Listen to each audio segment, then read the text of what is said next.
हवामान विभागाने मुंबई, ठाणे, नवी मुंबईत ऑरेंज अलर्ट जारी केला। शहरातील सकल भागात पाणी साचल्याने वाहतुकीची मोठी समस्या, रस्ते जाम झाल्याने वाहतूक प्रभावित। मुंबईत मुसळधार पावसामुळे वाहतूक व्यवस्था विस्कळीत, सर्व विमान कंपन्यांची प्रवाशांसाठी सूचना जारी केल्या। आज खराब हवामानामुळे उड्डाणे रद्द होण्याची शक्यता।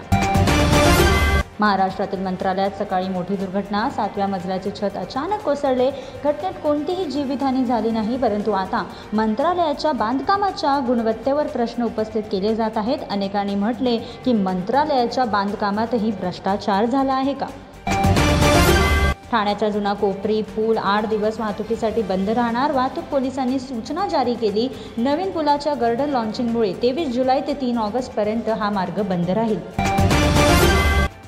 जर बाहेरील लोक मराठी बोलत नसतील तर भाषेला त्रास होईल का? मराठी अभिनेत्री केतकी चित्रे यांच्या या विधानामुळे वाद वाढला।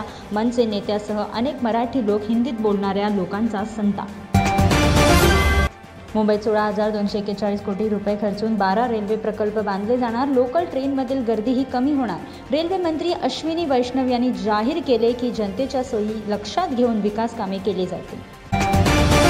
वसई विरार महानगरपालिकेच्या दुर्लक्षामुळे लोकांचे जीव धोक्यात आहेत। स्टेशन ते सातिवली या रस्त्यावर खड्डे आहेत आणि वाहन चालकांना जीव धोक्यात घालवावा लागत आहे। गेटवे ऑफ इंडिया मरीन लाईनवर जोरदार लाटा उसळल्या। हवामान खात्याने समुद्र किनाऱ्यावर न जाण्याचे आवाहन केले। आज भरतीमुळे 14 फूट उंचीच्या लाटा येण्याची शक्यता। ठाण्याहून कर्जतला जाणाऱ्या लोकल ट्रेनमध्ये गळतीची घटना समोर आली। लोक लोकलमध्ये भिजले, जीर्ण दुरुस्तीच्या कामावर लोक संतप्त झाले। वसई विरारमध्ये मुसळधार पावसामुळे रस्त्यांवर पाणी साचले, ज्यामध्ये विवा college, Sainath Nagar, global city यांचा समावेश। नालासोपारा येथील अनेक भागात पाणी साचले, तर स्टेशन परिसरात पाण्यामुळे नागरिकांना वाहतुकीत मोठ्या अडचणी आल्या। झारखंड दारू घोटाळ्यात उपमुख्यमंत्री शिंदे यांचे जवळचे सहकारी अमित साळुंखे अटकेत। संजय राऊत यांनी केला मोठा दावा, म्हणाले घोटाळ्यातील 600 कोटी रुपये शिंदे यांचे पुत्र श्रीकांत शिंदे मेडिकल फाउंडेशनला हस्तांतरित केले।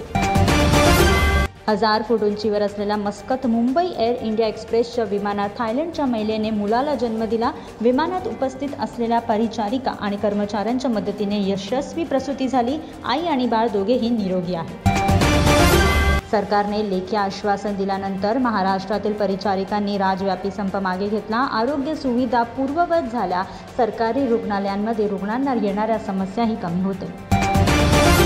अंधेरीतील एम्पायर सूट्स हॉटेलमध्ये हाय प्रोफाईल सेक्स रॅकेटचा पर्दाफाश, 3 महिलांना जबरदस्तीने वैश्य व्यवसाय ढकलण्यात आले, पोलिसांनी त्यांची सुटका केली। या व्यवसायाशी संबंधित तारांची पोलीस चौकशी करत आहेत।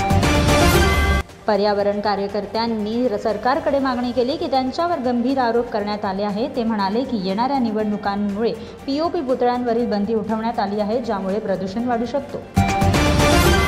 घाटकोपरमधील 30 वर्षीय महिलेची बनावट म्हाडाच्या माध्यमातून 12 लाख रुपयांची फसवणूक झाली। घरांचा फ्लॅटचा व्यवहार, आरोपी नीता सराईकर विरुद्ध FIR दाखल।